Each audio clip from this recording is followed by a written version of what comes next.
Olá, pessoal, como vai? Tudo bem com vocês? E estamos, nesse momento, agora reunidos para a gente poder dar continuidade às nossas aulas de emergência psiquiátrica. E, nesse momento, a gente vai falar um pouco sobre ansiedade aguda e ataques de pânico, né? Que também são quadros comuns de se encontrar numa emergência, seja ela uma emergência psiquiátrica ou uma emergência clínica. Muitas vezes, a gente vai até encontrar, os ataques de pânico mais em emergências clínicas, né, em certas situações, porque muitas vezes pode se assemelhar a questões associadas a outras patologias não psiquiátricas, como problemas cardíacos, enfim, né? Mas, como o tópico em si, a gente está aqui falando sobre ansiedade aguda, é importante a gente lembrar que a ansiedade, ele é um fenômeno,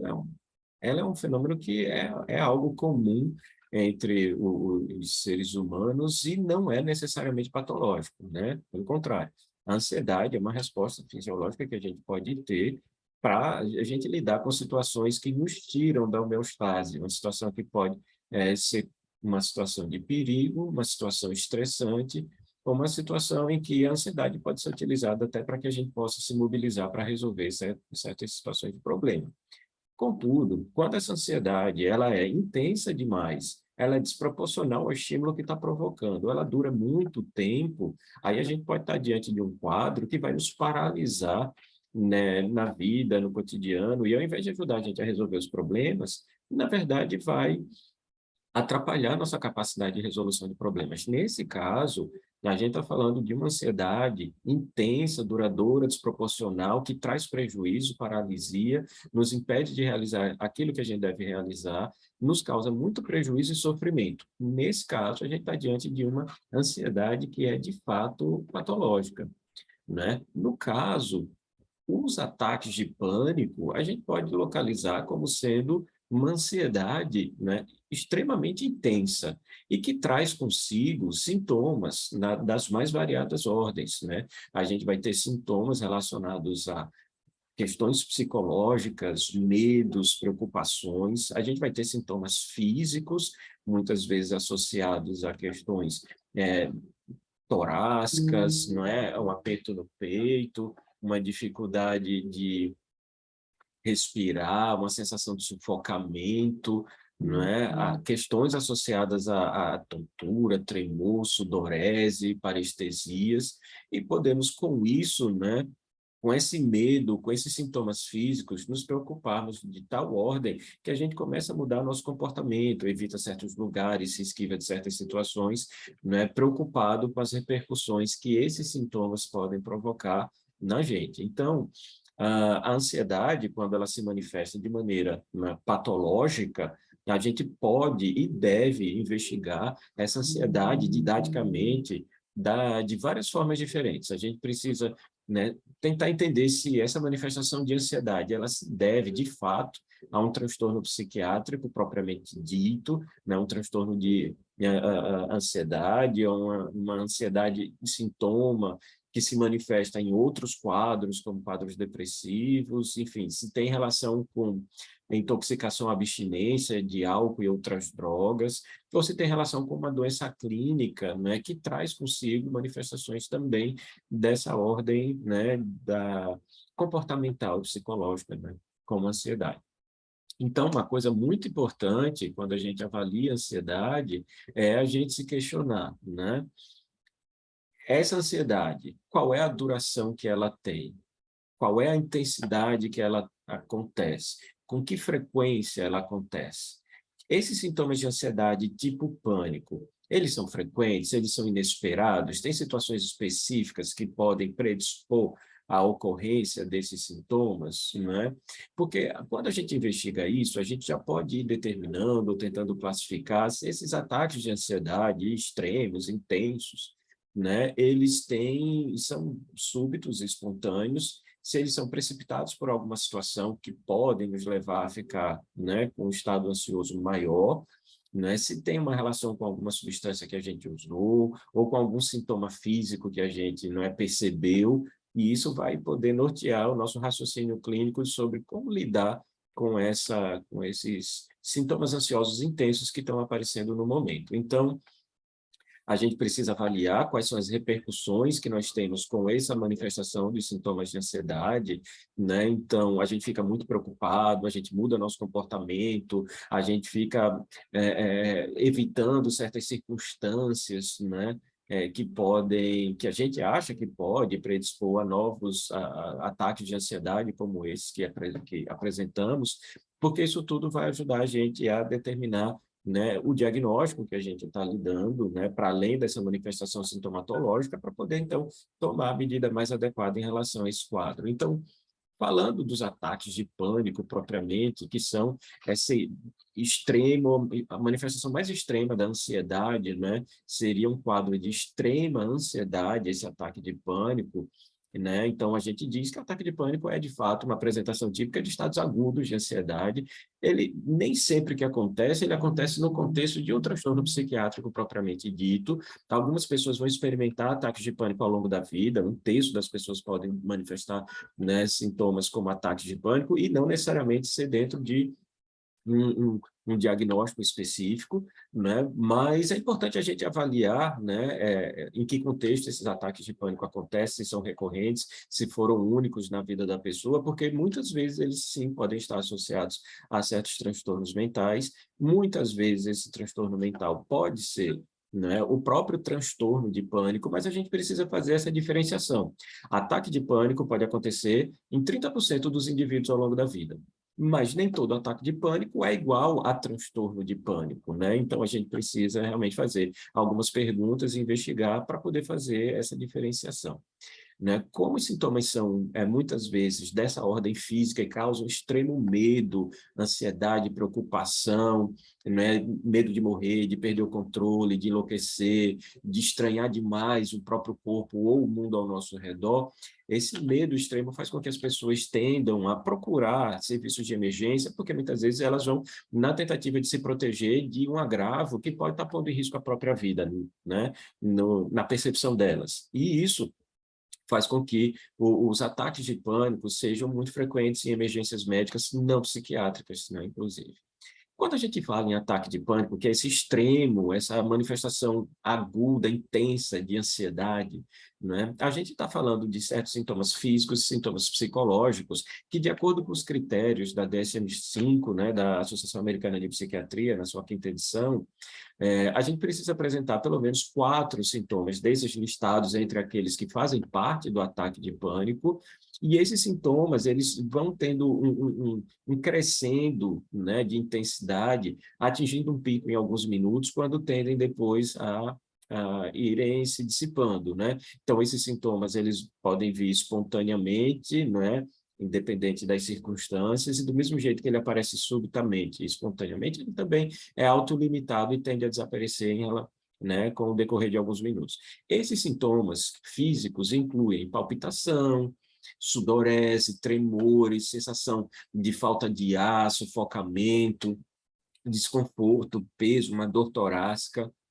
desconforto abdominal, náusea, sensação de tontura, instabilidade, como se fosse desmaiar, e essa percepção, né, de que o mundo parece estar estranho, o meu corpo parece estar estranho, fico com medo de perder o controle, de não raciocinar direito, enlouquecer, né, posso ficar com medo de morrer, né, além de outros sintomas como parestesias, enfim, ondas de calor, frio que podem acontecer com a pessoa. Então, a pessoa, para ter um ataque de pânico, ela pode apresentar um desses sintomas, não precisa ter todos os sintomas listados aqui. Ela tendo 4 desses sintomas, a gente já pode configurar como um ataque de pânico completo, né? Já que algumas pessoas têm ataques de pânico com sintomas limitados, né? Que não compõem esses 4, esse conjunto de 4 sintomas desses listados, mas que a gente sabe, né, que são pessoas que já tiveram esses sintomas, né, que fechavam o critério diagnóstico e, ao longo do tempo, às vezes ao longo do tratamento, melhorando, vão ter um número mais reduzido de sintomas e ainda assim seria um ataque de pânico mais limitado, né? Então, para a gente ter um ataque de pânico completo, 4 desses sintomas listados aqui, que tem um pico de intensidade depois de alguns minutos de aparecimento e depois tendem a se dissiparem, ser um ataque de ansiedade normalmente autolimitado, né? Então, quando a gente se depara com um ataque de pânico, a gente se questiona, esse ataque de pânico é transtorno de pânico, sim ou não? né, como a gente falou, para a gente ter transtorno de pânico, a gente precisa mais do que os ataques de pânico. A gente precisa ter ataques de pânicos recorrentes, inesperados, e uma mudança de pensamento e comportamento ao longo do próximo mês, devido como consequência desses ataques de pânicos que vêm acontecendo, né, de maneira recorrente, que é uma preocupação persistente em ter novas crises e uma preocupação sobre as consequências desse ataque que a gente teve, né, justamente de morrer, infartar, perder o controle, e aí a gente começa a ter mudanças comportamentais, de procurar fazer muitas avaliações clínicas para descobrir alguma doença grave, porventura, evita fazer exercício físico, né, de ir para a academia, com medo de que isso possa, né, precipitar novas crises, enfim. Então, a gente pode, né, ter uma mudança de comportamento devido às preocupações geradas por conta desses ataques recorrentes. A partir daí, a gente pode configurar um transtorno de pânico, né? Mas como a gente falou, né, o ataque de pânico para ser diagnosticado, né, ele é diagnosticado de acordo com aquela listagem de sintomas, nem sempre está associado ao transtorno de pânico. Para estar associado ao transtorno de pânico, em geral, a gente tem que descartar que foi provocado por uma substância, uma droga específica, ou a abstinência dela, ou por uma condição médica geral que possa predispor a pessoa também a apresentar sintomas tipo ataque de pânico. Não é? Então, ataque de pânico não é igual a transtorno de pânico. Para a gente diagnosticar transtorno de pânico, para além do ataque de pânico, mais de um ataque de pânico recorrente, a gente precisa ter preocupações, né, decorrentes desse ataque de pânico que a gente teve, mudanças comportamentais, isso ao longo de um mês. Porém, né, a gente também precisa observar que não se deve a uma doença clínica, não se deve ao uso de uma substância ou abstinência de uma substância. Então, a gente precisa sempre fazer esse raciocínio. O que é o ataque de pânico, que é uma coisa, e o que é transtorno de pânico, que é outra. Quando a gente se depara com ataque de pânico, então, para a gente fazer essa determinação, essa diferenciação, a gente precisa, então, avaliar esse ataque de pânico quanto à sua expectativa, se ele foi espontâneo ou situacional, ele veio do nada, ele foi predisposto por uma situação específica, foi uma situação que a gente estava mexido emocionalmente, né, uma emoção muito intensa, foi uma discussão, ou ele estava, né, relacionado a outras questões, como, por exemplo, tivemos um ataque de pânico porque temos fobia de animal e nos deparamos com um animal, né, que faz a gente ter essa fobia, que seria, por exemplo, uma aranha, um cachorro, e o nosso ataque de pânico, ele só aconteceu porque a gente visualizou o animal, né, que nos provoca fobia, né? Ou então eu tenho um toque, né, transtorno obsessivo compulsivo, e eu tenho um pavor de contaminação, uma preocupação exagerada com contaminação, e acho que toquei num determinado objeto e me contaminei por ele, né? Então, através desse medo de contaminação, naquele objeto que eu toquei, que eu acho que estava contaminado e aquilo pode me contaminar, eu fiquei tão ansioso que eu desenvolvi um ataque de ansiedade intenso, com sintomas tipo pânico, um ataque de pânico, que não é um ataque de pânico, né, espontâneo, foi um ataque de pânico numa situação específica provocada por um objeto do meu medo, né? No caso, o medo da contaminação. Eu posso ter ataques de pânico associados também a transtornos como, por exemplo, a fobia social, quando eu tive que apresentar um trabalho em público, em grupo, na sala de aula, no auditório, e nessa situação, eu fiquei muito preocupado com a avaliação que eu pudesse estar sofrendo das pessoas ao meu redor, né? E o meu medo de ser humilhado, constrangido, criticado, rejeitado por esse público que estava assistindo minha apresentação era tão grande que eu desenvolvi um ataque de pânico durante a apresentação, antes mesmo dela acontecer, e não consegui desenvolver essa apresentação. E isso, né, configura um ataque de pânico numa situação específica que pode diferenciar um ataque de pânico do transtorno de pânico, que é algo espontâneo, inesperado, na maioria das vezes, e um situacional devido a outros transtornos psiquiátricos, outros transtornos mentais. E a gente precisa observar também, não é, se esse ataque de pânico é completo ou incompleto, como a gente falou. Para ele ser um ataque de pânico completo, a gente precisa de 4 ou mais sintomas, daquela lista de 13 que a gente observou, e para ser um ataque de pânico incompleto, a gente não preenche essa lista. E por que isso acontece os ataques de pânico, né? Uma das principais hipóteses para explicar o ataque de pânico seria a hipótese neuroanatômica do medo, né, proposto por Jack Gorman, no final dos anos 90, atualizada por volta dos anos 90, mas atualizada em 2000, né? Essa hipótese, né, neuroanatômica, ela fala que um dos principais componentes, né, responsáveis pelo desencadeamento dos ataques de pânico seria uma hiperatividade da amígdala. A amígdala é uma região cerebral que ela é muito responsável por nos dar o sinal de alerta de perigo. E a amígdala hiperativa pode fazer a gente se sentir alerta e ativado em situações inofensivas, aparentemente, que não justificaria aquela reação de alarme, de pavor e de medo, mas que por conta dessa hiperatividade da amígdala a gente acaba desenvolvendo, desencadeando uma reação de medo intenso. Então, o que essa hipótese, né, defende é que os estímulos sensoriais, né, que chegam até a amígdala através do tálamo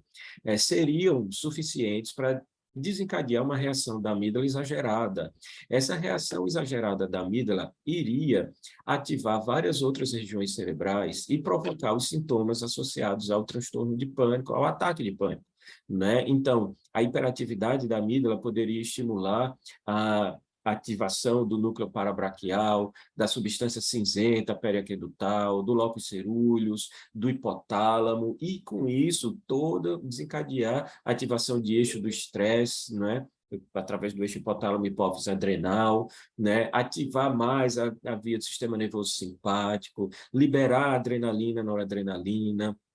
provocar um congelamento, como se a gente tivesse, né, morto, né? E isso lembra muito aquela situação quando os animais, os mamíferos, eles se deparam com um animal que predador e muitas vezes a caça, né, para poder se livrar e sobreviver, né, daquele animal que tem um comportamento predatório, o que é que esses animais que são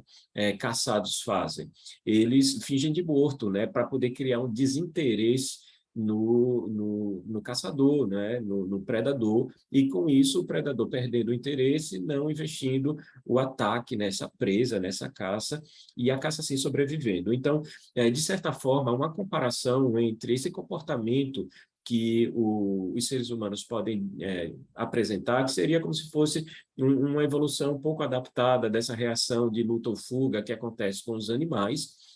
onde se manifestaria esse sistema de luta ou fuga em situações aparentemente inofensivas, que não deveriam provocar esse tipo de reação no ser humano, mas acaba sendo desencadeado e isso levando ao ataque de pânico.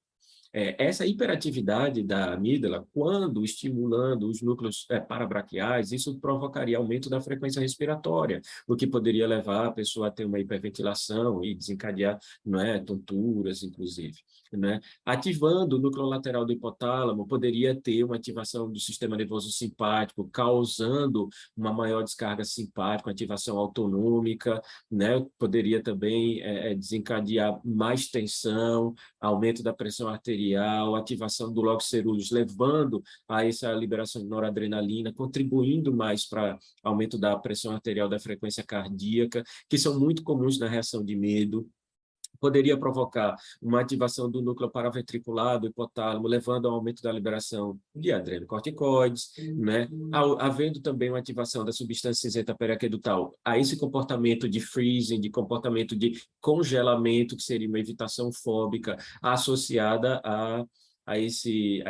hiperatividade da amígdala, justamente para poder proteger o indivíduo disso do perigo iminente, né? Então, a gente percebe que essa hipótese anatômica, ela acaba explicando muito dos sintomas físicos que acontecem de maneira descontrolada no indivíduo com um ataque de pânico, que por mais que ele perceba que ele está tendo um ataque de pânico, às vezes ele não consegue, né, controlar a manifestação desses sintomas, porque isso se deve a essa hiperatividade da amígdala e, consequentemente, de outras estruturas cerebrais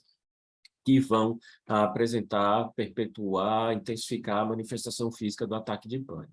Então, como a gente falou, o ataque de pânico, né, ele pode acontecer em 1/3 da população ao longo da vida, né? Muitas dessas pessoas, né, com ataque de pânico, mesmo sem ter transtorno de pânico ou agorafobia, pode ter uma comorbidade psiquiátrica. Mas, para além disso, a gente precisa observar, né, que as pessoas que têm ataques de pânico, elas correspondem a uma frequência razoável de atendimentos de indivíduos que chegam nas emergências, né, clínicas, inclusive. Muitos desses pacientes vão ter alterações, né, vestibulares, outros pacientes vão ter manifestações cardiológicas e vão procurar atendimentos, né, de urgência cardiológica, e vários pacientes também chegam nas emergências com sintomas de hiperventilação, e com isso reforçam neles a ideia de que o problema deles não é psiquiátrico, mas sim da ordem clínica. Quando a gente fala em transtorno de pânico, a gente deve levar em consideração que, diferente do ataque de pânico, que acontece ao longo da vida das pessoas, em cerca de 30% dos indivíduos, o transtorno de pânico em si, que seriam esses ataques recorrentes, mudanças de comportamento, preocupações, né, decorrentes desses ataques, né, de maneira consistente, e sendo uma doença que pode até ser crônica, ele acontece em cerca de 2,5% das pessoas, chegando até 5% ao longo da vida. A maioria das pessoas que têm transtorno de pânico vão acabar também tendo comorbidades psiquiátricas, muitas vezes agorafobia, não é? Que é essa dificuldade de estar em certos lugares, em sair sozinho, com medo de passar mal na rua, seja em lugares abertos, ônibus, em shopping, teatros, bancos, dificuldade de permanecer em filas, passando mal, achando que aquela situação pode ter alguma ameaça para eles, desconforto, né? Às vezes nem tem ataque de pânico, mas o desconforto e o medo de estar ali é tão grande que acaba também, né, apresentando, além do medo, né, sintomas físicos, enfim. E por conta dessa recorrência, quando a gente fala em ataque de pânico recorrente, que é comum acontecer no transtorno de pânico, o transtorno chega a ser bastante dispendioso para os serviços médicos em geral, porque acabam exigindo várias avaliações clínicas, exames complementares, laboratoriais, para descartar outras patologias, e isso pode onerar os sistemas. Então, quando a gente identifica um paciente com ataque de pânico, é interessante a gente saber se ele tem transtorno de pânico, para poder direcioná-lo para o tratamento adequado, e assim a gente poder também desafogar as emergências, né, desses pacientes que podem ir recorrentemente às emergências passando mal, achando que tem um problema cardíaco, respiratório, um AVC ou coisa do tipo, e também para que essas pessoas, obviamente, tenham um tratamento adequado, melhorem prognóstico, melhorem qualidade de vida, se estabilizem e não tenham necessidade de recorrer frequentemente aos serviços de saúde, né? Claro que a gente precisa estar atento, né, que muitos desses pacientes vão ter quadros associados, como agorafobia e depressão, e essas comorbidades, né, para além do transtorno de pânico, prejudicam muito a qualidade de vida dos indivíduos, né? Então, muitas vezes, os pacientes, quando têm transtorno de pânico, o primeiro atendimento que eles vão ter para esse ataque de pânico que eles estão tendo é quando eles chegam nas emergências mesmo, pronto-socorro, tudo, porque como eles não sabem que aquele problema é um problema psiquiátrico, eles vão procurar uma emergência clínica e lá vai ser o momento em que eles vão ter esse primeiro contato.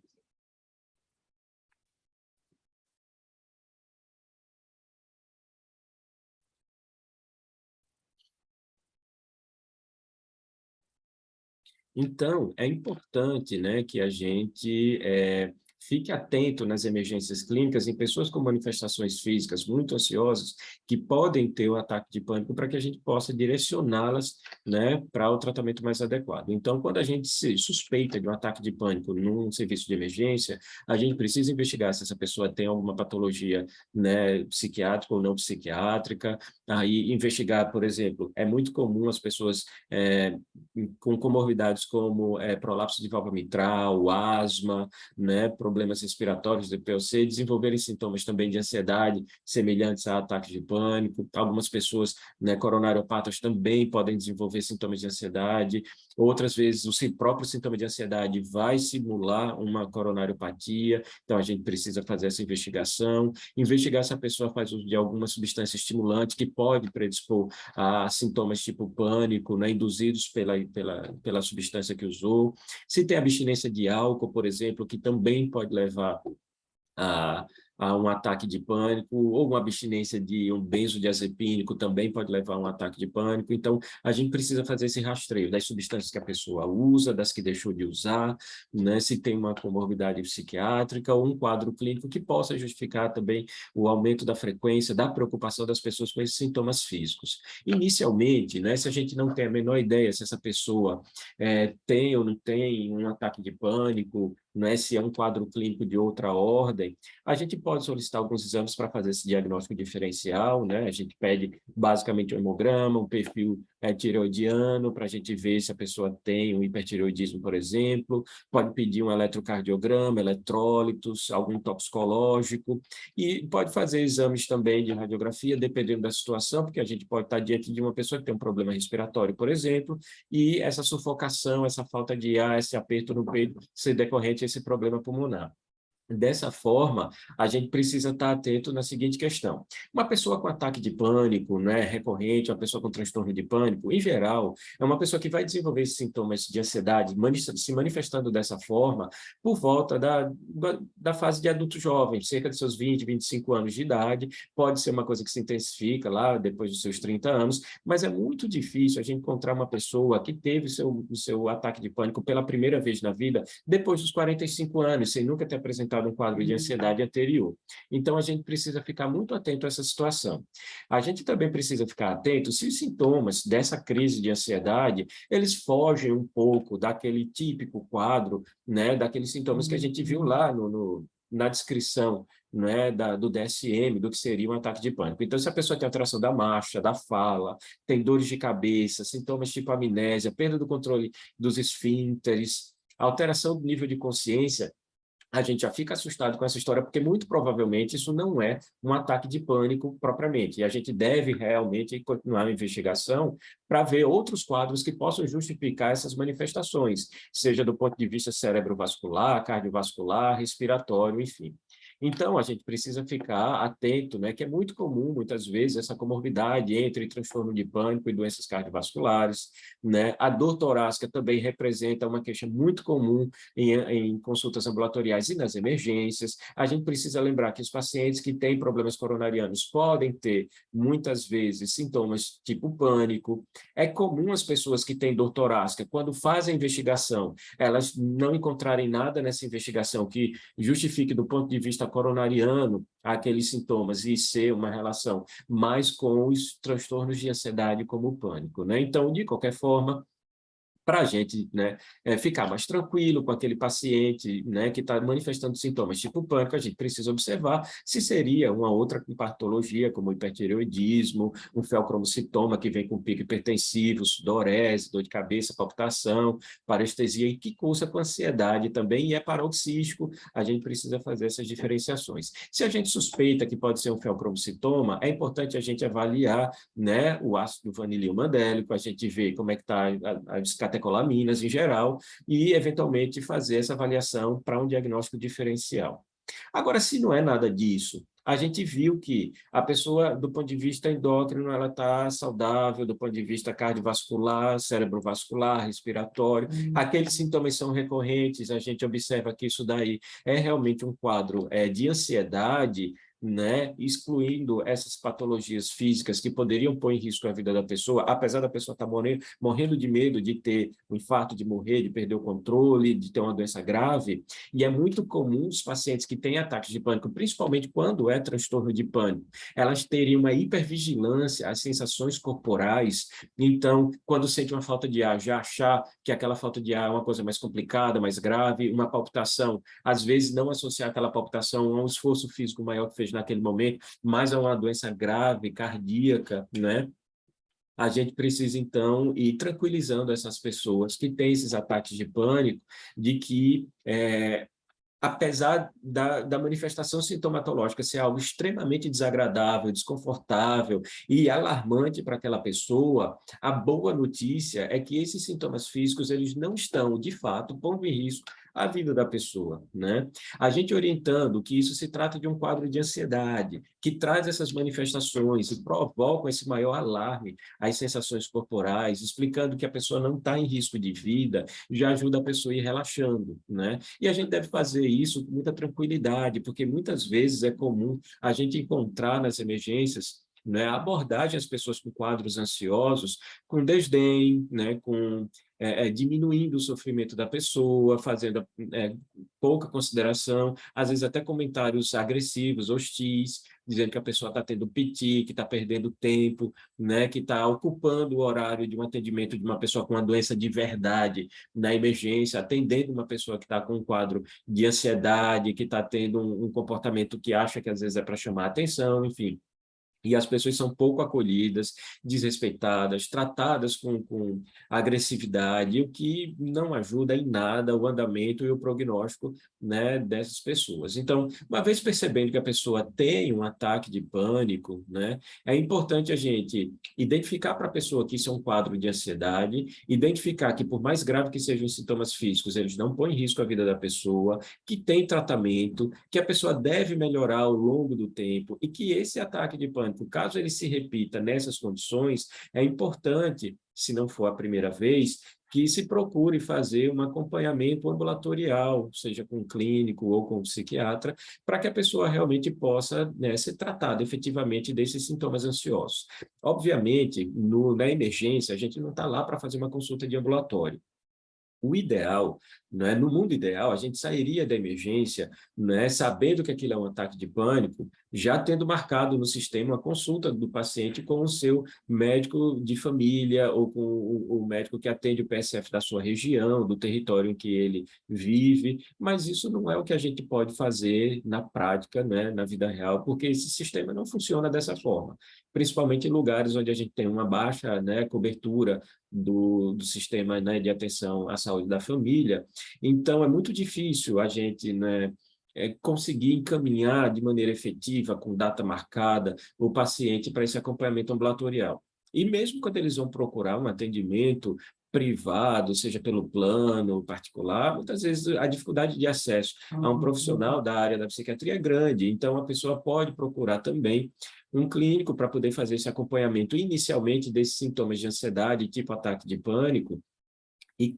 apenas quando esse clínico não consegue manejar, né, as situações como um todo, se encaminharia esse paciente para a psiquiatria. Mas, de qualquer forma, na emergência, o que é que a gente deve orientar? Né?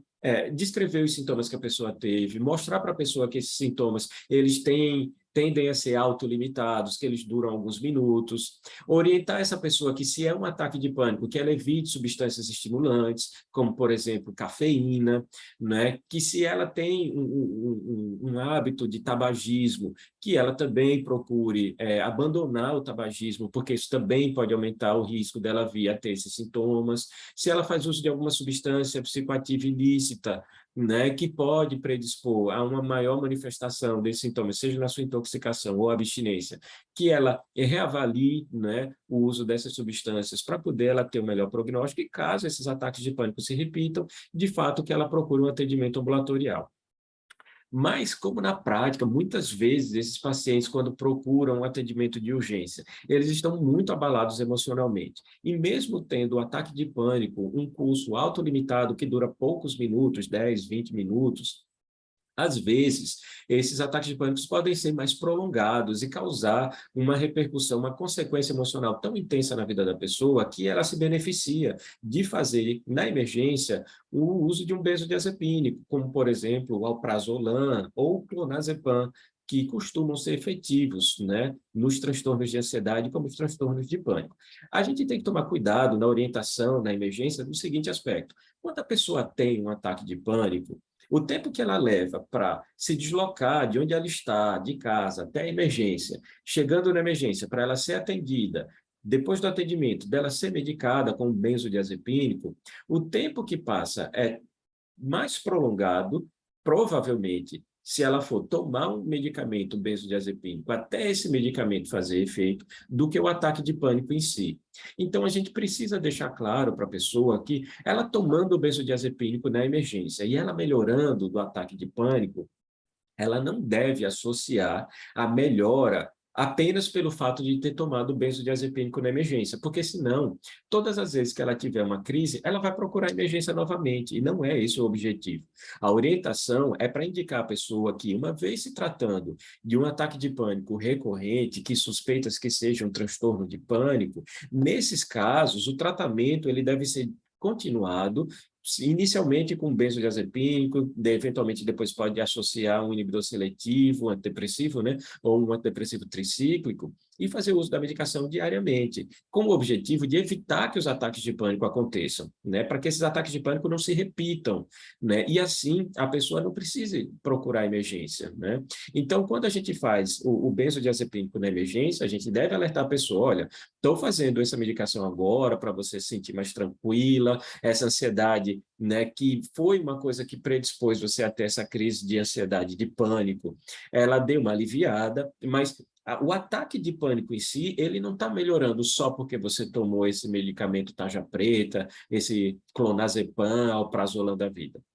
Melhorou porque ele é autolimitado e ele melhoraria com ou sem o uso do benzodiazepínico. Apesar do benzodiazepínico administrado na emergência dar essa tranquilidade. Então, uma vez usando o benzodiazepínico, como precisa fazer o uso contínuo da medicação para evitar que os ataques de pânico continuem, orienta a pessoa a procurar um serviço ambulatorial para quando ela sair ali da emergência, para que aquela emergência também não funcione como um grande ambulatório e a pessoa vá pegar receita continuamente, quando acabou o meu benzo, acabou o meu antidepressivo, eu vou na emergência pegar a receita de novo, porque é mais rápido, né? Porque a emergência não tem esse caráter ambulatorial, mas orientar essa pessoa a buscar esse atendimento ambulatorial para um tratamento contínuo, seja com a medicação ou uma associação da medicação com psicoterapia. Agora, na emergência em si, uma vez aplicando o benzodiazepínico para a pessoa, né, ter uma melhorada naquele momento que procurou a abordagem na emergência, ela deve ser consistentemente orientada que esse benzodiazepínico que ela está tomando não é essencial para que o ataque de pânico, que é autolimitado, se resolva. E que ela poderia melhorar daquele ataque de pânico mesmo se não tivesse tomado esse benzodiazepínico na emergência.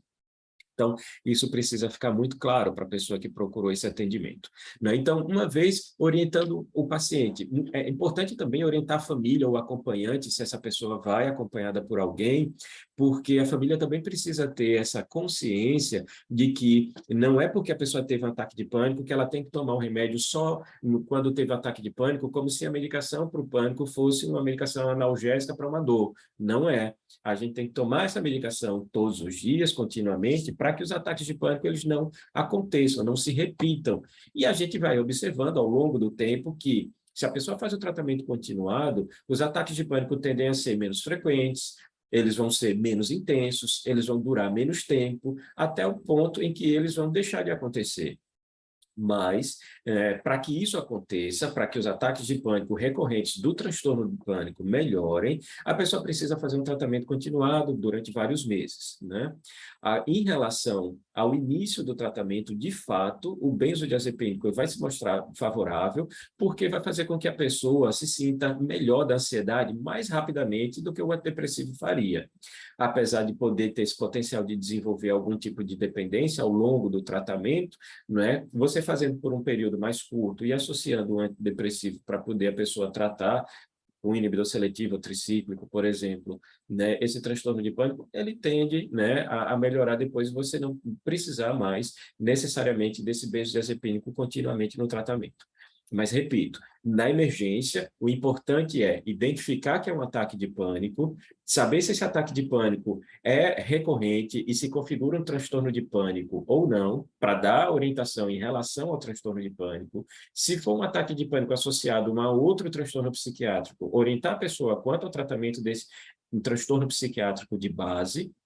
Se foi associado a uma substância, intoxicação ou abstinência, explicar sobre isso para que a pessoa não volte a se intoxicar ou a manter uma dependência para quando sofrer uma abstinência não desenvolver esses ataques de pânico novamente. Se foi provocado um ataque de pânico por um estresse maior que a pessoa vinha passando nos últimos tempos, problema financeiro, divórcio, né?